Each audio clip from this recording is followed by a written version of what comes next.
Dear viewers, my name is Sirandao. I am a member of the African Network Against Extrajudicial Killings and Enforced Disappearances, Aneked. Aneked advocates for victims of extrajudicial killings and enforced disappearances. We are present in the Gambia with projects around the transitional justice process, as well as have activities in Ghana around the same area. We are back here today to talk about part 2 of the National Dialogue on Forgiveness, Accountability and Healing. The National Dialogue is a 4-part series of discussions where we're engaging pertinent stakeholders in the transitional justice process in the Gambia, such as the UN system, Ministry of Justice and the TRRC. We are also engaging religious experts, psychosocial specialists, academia as well as victims in starting the very important discussions to talk about life post-TRRC. In part 2 today, we'll be talking about forgiveness, history and healing. Like we mentioned the last time, we believe that our history, our context is very important in what happened here in the 22 years of Yahya Jammeh's dictatorial rule.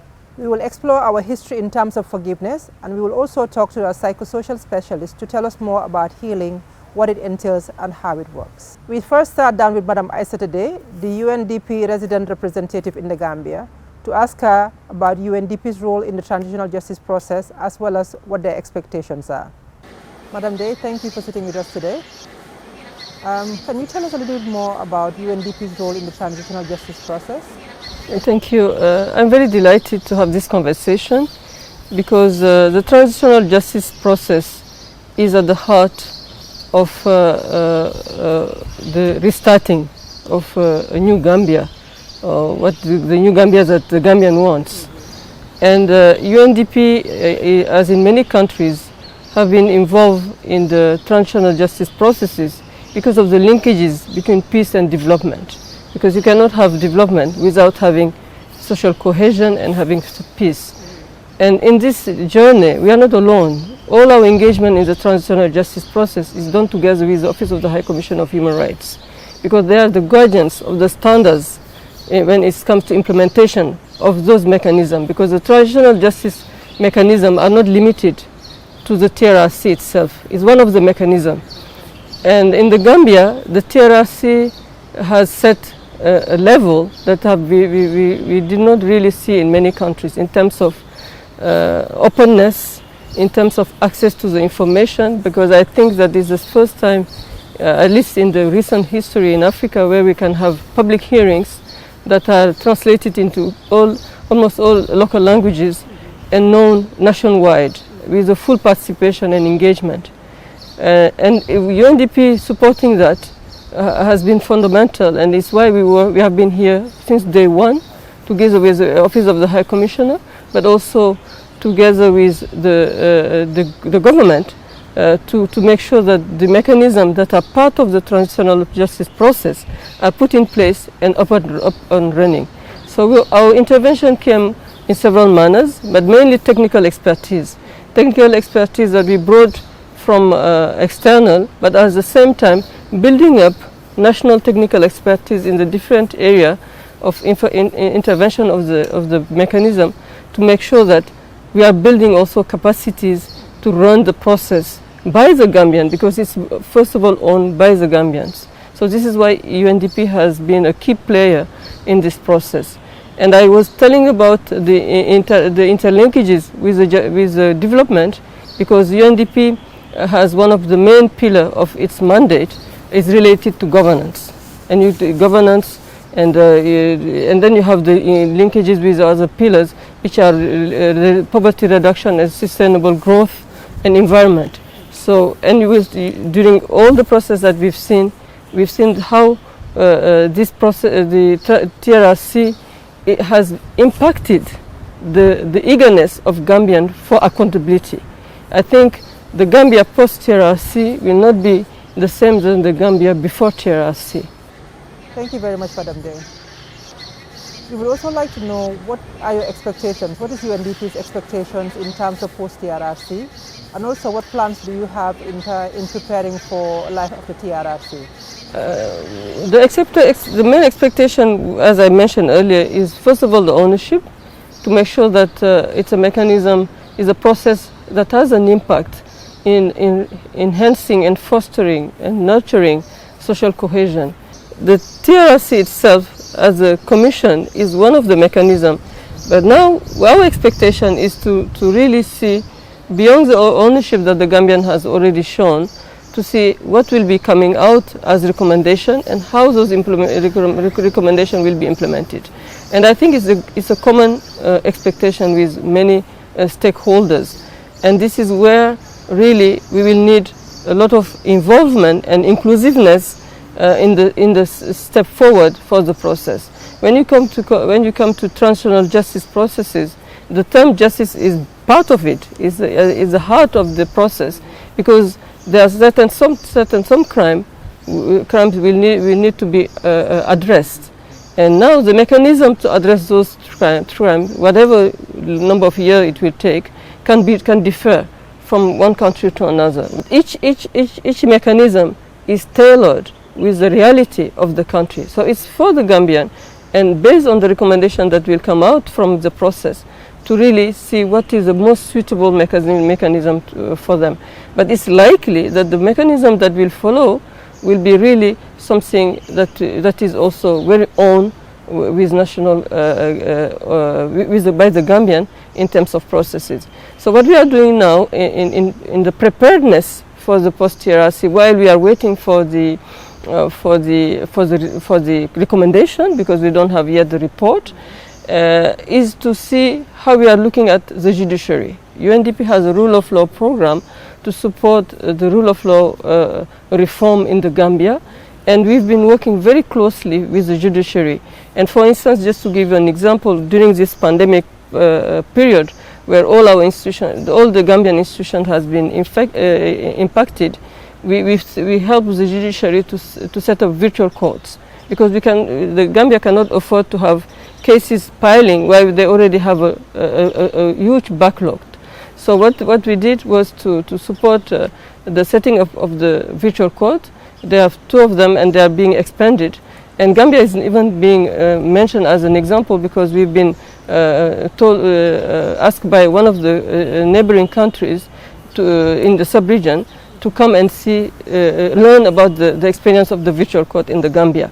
So this court has helped to reduce some caseload and address some cases, so that they are not they are cleared while the pandemic is going on. So what we are trying to do is to see how we can invest on training, because there are certain type of crimes that the Gambian judge who might be involved in addressing them after the TRRC are not familiar with. We are talking about torture, we are talking about disappearance, we are talking about very horrible crimes that the judges never had maybe experience to address. So they will need, we are trying to see how, together with the Chief Justice and his team, to invest in this area. But at the same time also we know that the judiciary has been one of the institutions that have been very much affected by the 22 years period that the Gambia went through, in terms of not only capacity, but also in terms of even working conditions. So what we are trying to do also has been to invest on it, to have the system more digitalized, to invest on the training, and to make sure that the judiciary will be up and running once the TRRC will finalize its mandate.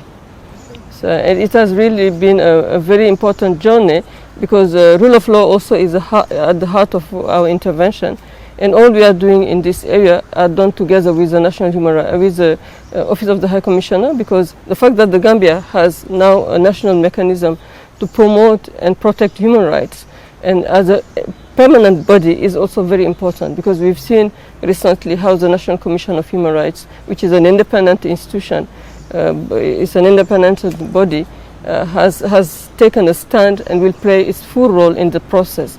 And the fact that the African Human Rights Commission is hosted in the Gambia is also very, very important to bear in mind, so that Gambia will be an example of human rights, instead of once they will also address all the past, because it's really through a look on in the past that we can really the Gambia will engage in a better future. We are already engaging a lot through the peace building funded project on enhancing dialogue among the political actors, we have also the intergenerational dialogue, but at the same time we want to all these processes that we are talking about, we don't want them to be upstream processes. We want the processes to be owned. It's important for the population to know that these are processes that they own, they're part of. And to ensure this inclusiveness, we went throughout and we have a dedicated program, and now we also are engaging on the electoral process. What is important is to really understand that these are not standalone processes. They are interlinked, they are part of the development agenda, and they are also, and then the development agenda is part of what we call the nexus.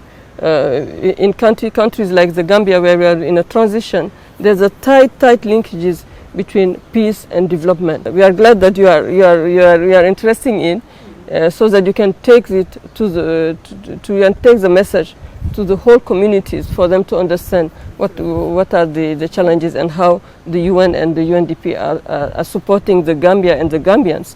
And we are also partnering with the university, and we just initiated a partnership with the university to make sure that the student who will be the leader for tomorrow can be more involved in this type of processes, and we hope that next time it will be with them that we will do the national tour wide and work together on the post-TRRC as well, because they will have their role to play in transmitting the message to the younger generation that is already looking up to them, because they will be the one that will be the next leaders. Yeah.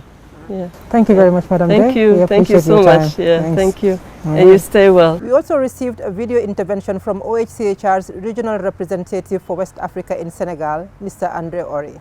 Thank you, and thank you for asking us to intervene and present the work of OHCHR during the transition in countries where from conflict or authoritarian rule moved to democracy. And indeed, in the Gambia, OHCHR has always been present and working with a civil society organization, the government, in upholding human rights, in the promotion and protection of human rights. So that it was even more important that after the election in December, OHCHR was present in the Gambia in monitoring the human rights situation in the context of elections, and we followed up on all the transition and the establishment of the new government.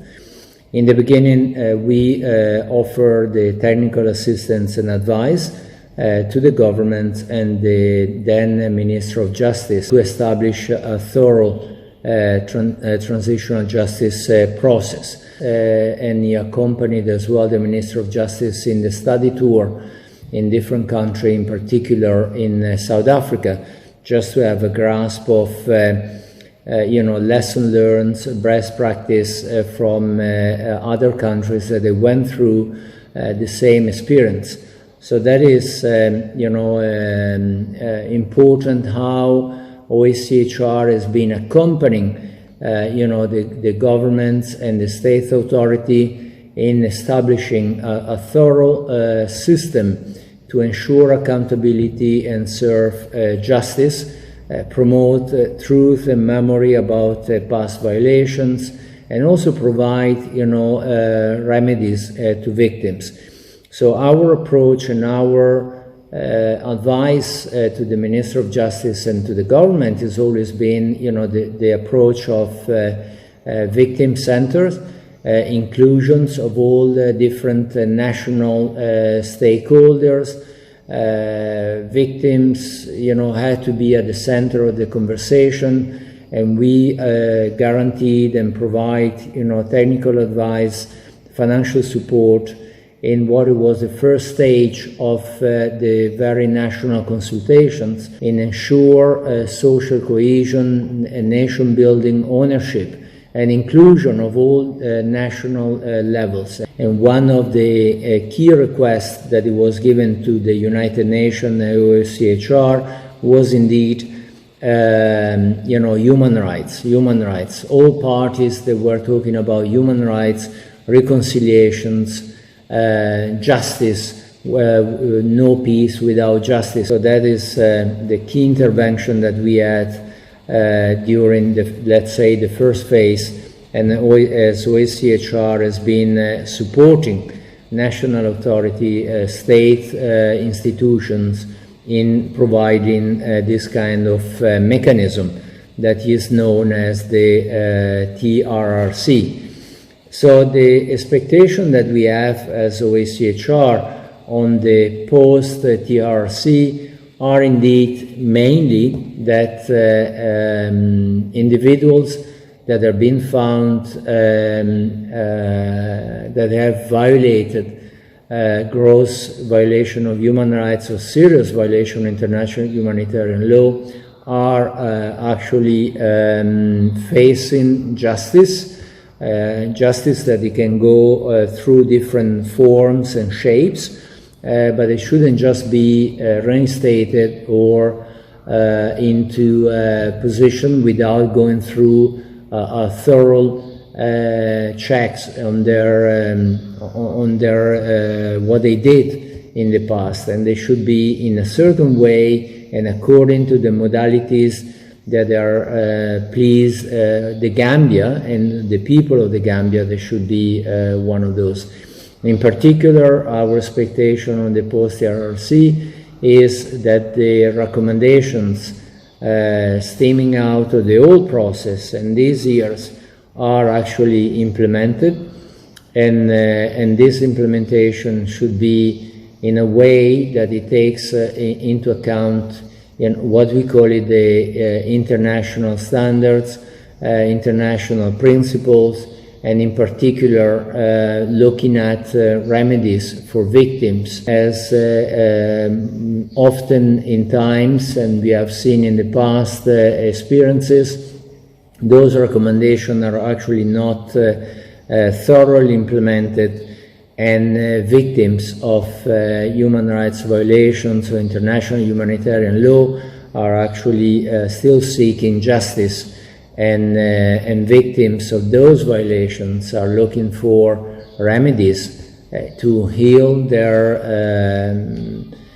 what is being done to them. So it's and the remedies can be of different forms or shapes, and the common approach would be collective remedies and providing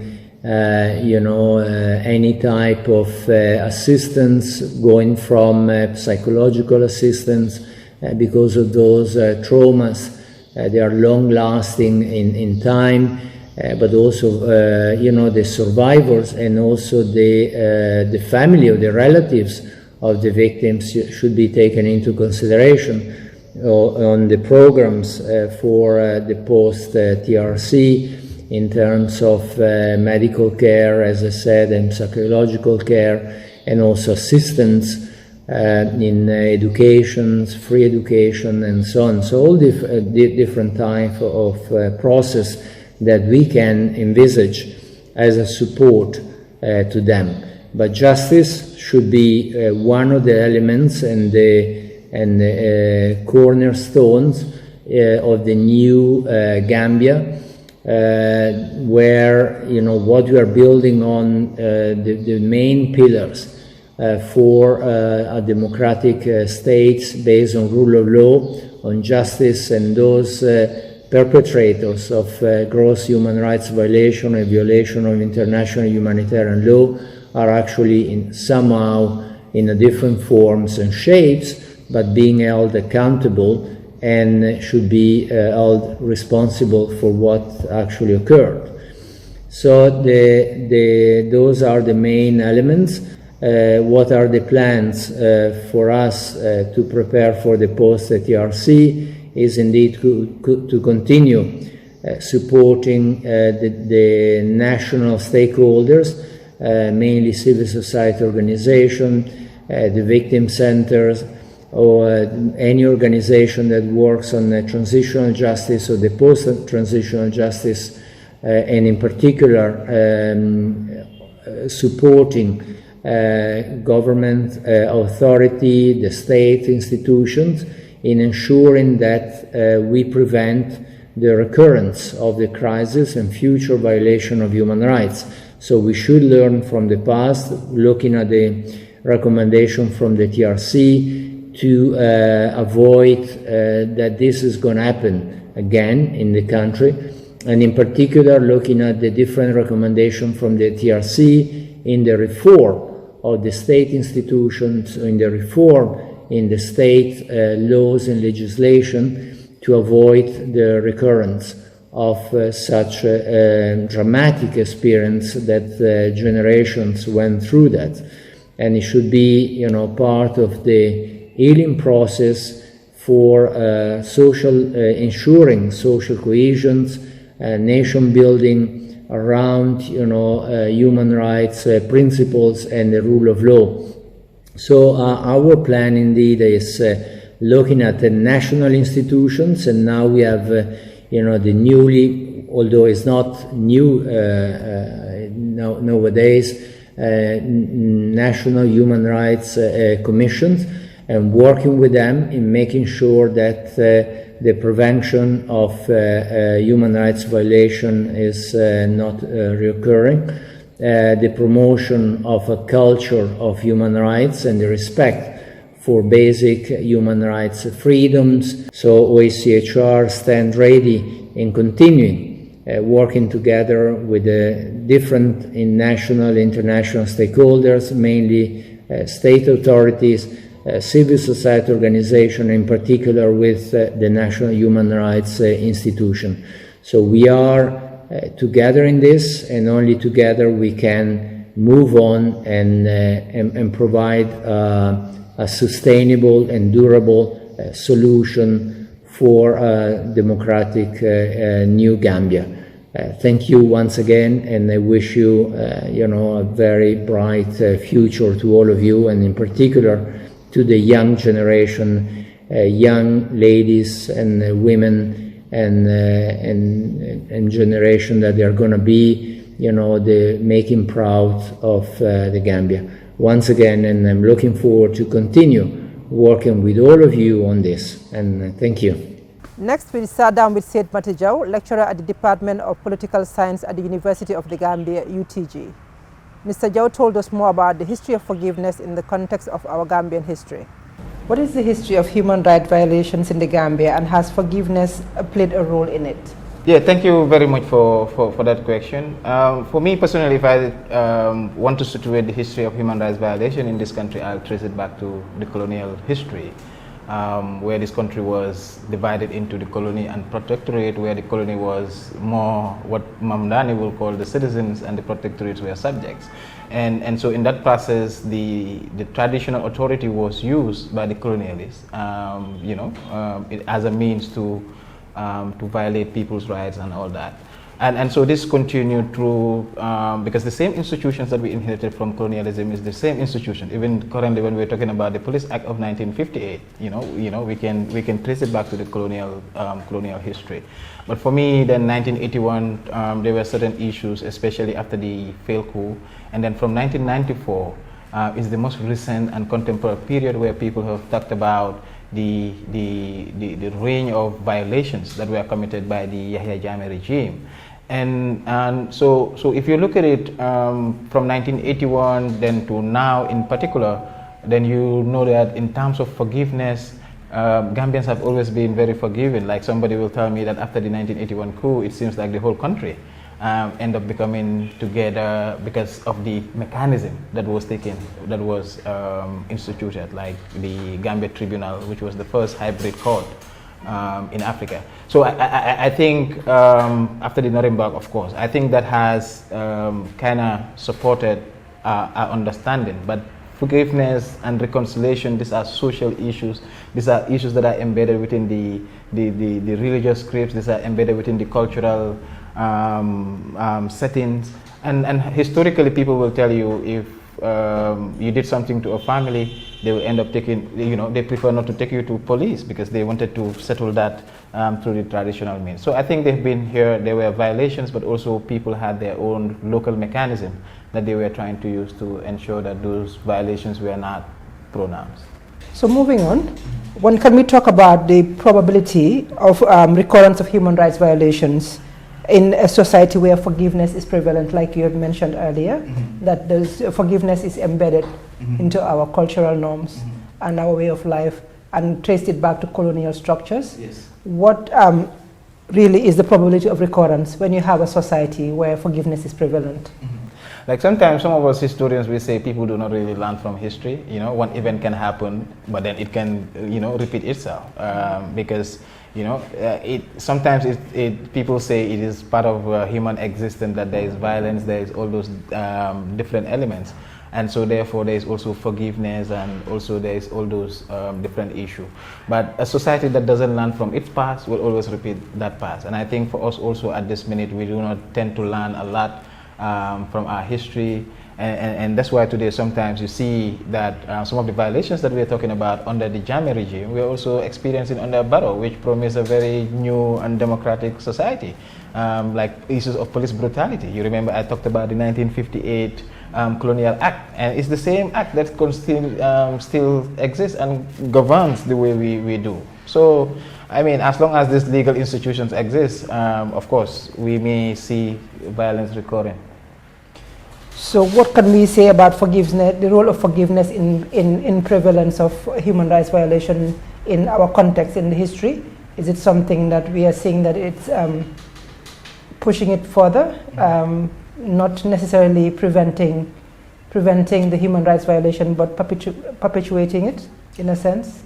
I think forgiveness must be understood from a context. What happened in 1981 is different from what happened in 1984. 1981 was more of a coup, civilian-led coup, and there was resistance. So at the end of the day, those that attacked the state was resisted and captured, and they faced the law because they committed a crime.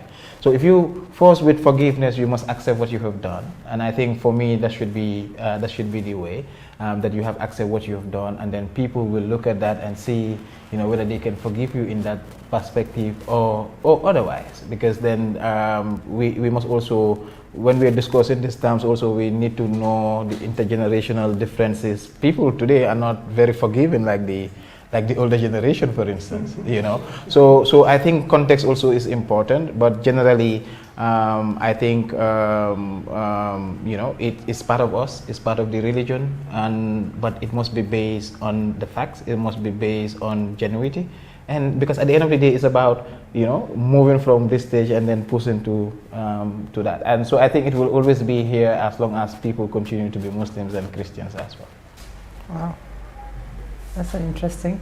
And that we will continue to face human rights violations because of our.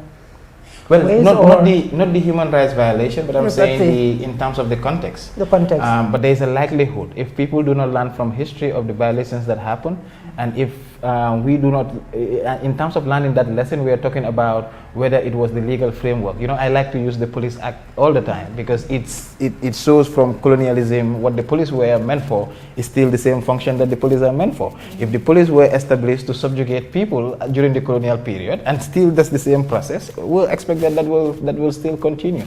But then in terms of the forgiveness and all that there is no national framework for that. But this is more embedded on the social relationship and the individual ways that people interact. But these are elements that could be adopted because, of course, in the social environment, there are traditional leaders, whether it is the chiefs, whether it is the imam or the pastor. These are people that work within the society and then bringing people together and all that. So these are elements that could be adopted in the government level, but then there must be accountability. And if there is accountability and then you accept that you have done something that is wrong, then I believe that would not reoccur. But as long as in terms of the structural institutions, we still continue to have the legal framework, of course, you cannot say it will not happen, that the police will not beat people. What is the legal framework to say don't beat people, Thank you very much, Mr. Said Matijau, for elaborating on the historical context of human rights violation in the Gambia, and particularly for really taking us back and bringing the connection between the colonial and the structural, showing us really where we need to be and the element of forgiveness that has impacted us in our country. Thank you very much.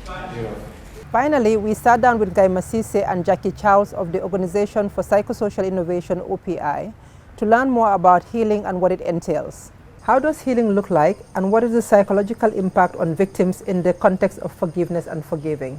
So what healing actually is the individual being able to live their life without the thoughts of the trauma, the feelings and the distress they used to feel interfering with their life. So they're able to undergo relational interactions, they're able to live their lives, they're able to also not be triggered by anything that reminds them of the trauma. So for example, somebody who was probably tortured and the person who was torturing them wore red outfits. So maybe after the post-trauma, whenever they see red, they're constantly triggered, they're afraid to go to certain places.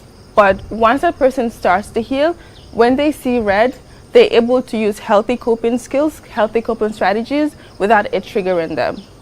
Also, they're able to go places, not avoid people, not avoid anything that reminds them of the trauma, because they've learned how to deal with it and they've accepted it as well. So when we talk about healing and forgiveness, they actually kind of go hand in hand.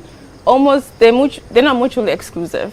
So when we say forgiveness or when we say healing, it's almost hard to completely heal or to be on that process of healing if you have not forgiven, because when you've not forgiven, you're still holding on to the anger, to the bitterness, to the resentment that you felt, and because of that, it's actually hard to heal, because then you're still in the trauma, you're still living in the trauma, so you still remember the things that happened to you, you still remember how it made you feel, you still think about the perpetrator and what the perpetrator did to you, and that makes it hard for you to heal. So for you to heal, forgiveness is actually a vital part of healing, because forgiveness is you letting go of all the anger and the resentment that has really put you in that state of trauma. So without forgiveness, healing is actually very hard. What is the psychological impact of forced forgiveness on the healing process of victims? It's important to know what forgiveness is not. So forgiveness is not the individual, the survivor, actually saying that what happened to them was okay. It doesn't mean that they have to become best friends with the survivor, with the perpetrator. It doesn't mean that they're condoning what happened to them, they're accepting what happened to them. So most of the time when you tell somebody forgive your perpetrator, they think it's, oh, now I have to be okay with this person. What happened to me, I'm saying it's acceptable. No, we're not saying that. Forgiveness, what forgiveness really is, like I said before, it's kind of like a reflective process, an internal process where you look into yourself, you try to feel that anger that you had or that you have, the resentment, all the negative feelings that you have, and let it go. So it has more to do with an internal process and you and what you feel versus as opposed to what you or how you see your trauma and how you see the other person. So it's an internal process that has to do with freeing yourself that will help you to heal. So when we talk about forced forgiveness, it's actually something that does not help in the healing process, because forgiveness is actually something that has to happen naturally. We all, when people experience trauma, we've all experienced a time when somebody has done something wrong to us and we had to forgive them, even if it's just for minor offenses. But we take our time to forgive people. Everybody has their own timeline with which they follow to actually forgive somebody. So when we talk about trauma, we don't force people to forgive, because then the person has not really dealt with their issues, with their anger, with their bitterness, with their resentment, and they need that time to actually deal with that. So when they are forced to forgive, the anger becomes internalized, it becomes suppressed, and it actually only leads to more anxiety, more depression, and they really get stuck in that space, and because of that, the healing actually is hindered. So it's very important that when we tell people to, when we ask people to forgive, or at least when we're advise people to forgive, we don't tell them, you have to forgive this person now. You tell them that when you forgive, it's good for you and for your healing process, but take your time. Forgive in your own time. as opposed to, oh, you have to forgive now. We have to allow people to go through the healing process naturally, to, you know, go through their thoughts and how they feel and decide that, okay, now I want to let go and I want to actually heal. So also in the context of forgiveness, because it is such an individual process, and the process is also dependent on the violation or what the person has experienced, that also they're often sometimes different prerequisites for the person in the healing and forgiveness process. So for example, in some cases, a person feels that an important part would be restitution.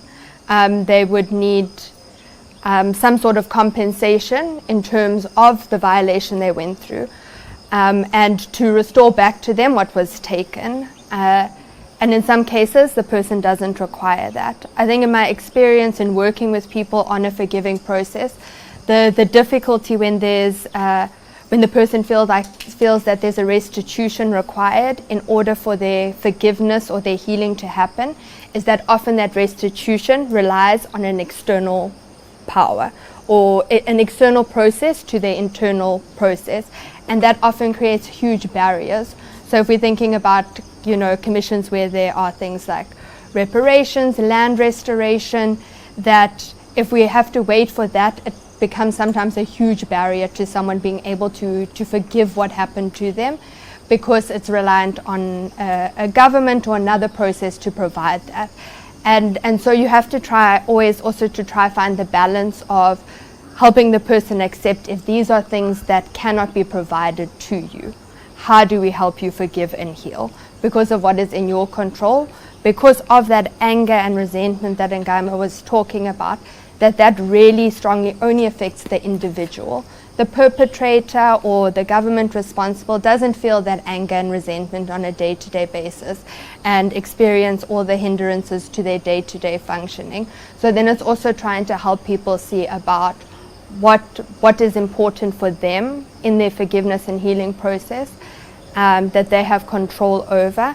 And it's not about saying that you don't need an acknowledgement, because that is also an incredibly important part of a forgiveness and healing process, is a perpetrator acknowledging what has been done, remorse related to that. So it's not about, okay, well, it happened, I don't have all the answers, I must forgive. Finding the answers, having perpetrators are also an incredibly important part in the process for people. What is the probability of recurrence of human rights violations in a society where forgiveness is prevalent?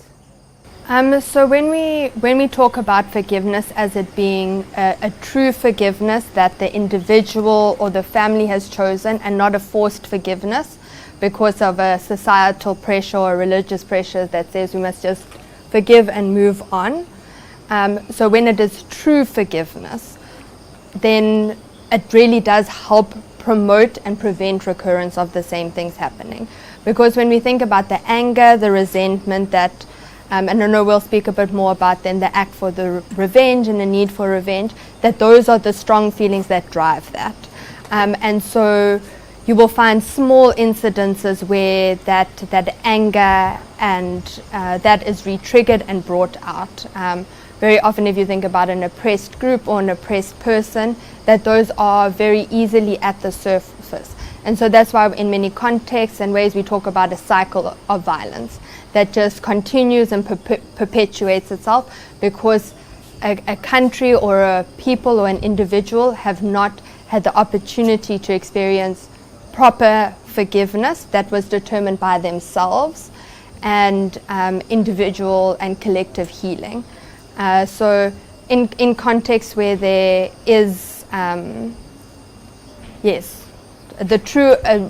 proper processes put in place, the proper access to things that promote a forgiving and a healing process, you will find in the future the probability of recurrence is much less. But where we don't put those systems in place and we don't have those things accessible to the people that were affected, we find that the probability of recurrence is much higher, and that's why we see even a lot of transitional justice processes, 10, 5, 15 years later, you have resurgence of a different type of violence or oppression that happens. And it's also important to note that reconciliation is not synonymous to forgiveness, because most of the time when we talk about reconciliation, people expect that the survivor or the victim has to forgive, the perpetrator. But reconciliation can be part of forgiveness, but it doesn't have to happen together. So when we talk about preventing reoccurrence and we say we want to reconcile because we assume that reconciling is actually going to bring peace and everything is going to be okay, we have to understand that we cannot force people to reconcile. And when people reconcile, it doesn't mean that they have forgiven. So you can do reconciliation, but it doesn't necessarily mean that forgiveness has happened as well. Is there a role for revenge in the healing process and psychological well-being for survivors or victims of human rights violations? So for many people, their answer would be yes, that if I was to be able to revenge what happened, if I could hurt the person that did this to me, if I could enact the same thing to somebody else that was done to me, it becomes an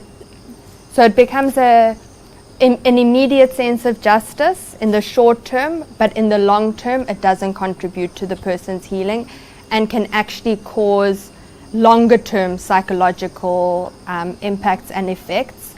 And then it also becomes a thing that continues a revenge cycle and continues a cycle where the same rights are violated, the same crimes are perpetrated, where people continuously feel a need to perpetrate as a means of then becoming as a way of getting their power back. And so that is also then the huge contributing factor to recurrence, because it becomes where we talk about the oppressor becoming the oppressed and the oppressed becoming the oppressor, because we then enact it in different ways in order to try obtain our power. And revenge is one of those ways that people do it, but it doesn't help in a person's healing process at all, and only creates a very short-term sense of satisfaction, but often more guilt and blame in the aftermath of it. This brings us to the end of part 2 of the National Dialogue on Forgiveness, Accountability and Healing. We've been talking about forgiveness, history and healing, and we hope that this brings us closer to being on the same page as we proceed on the transitional justice process in the Gambia. I thank you all for your kind attention.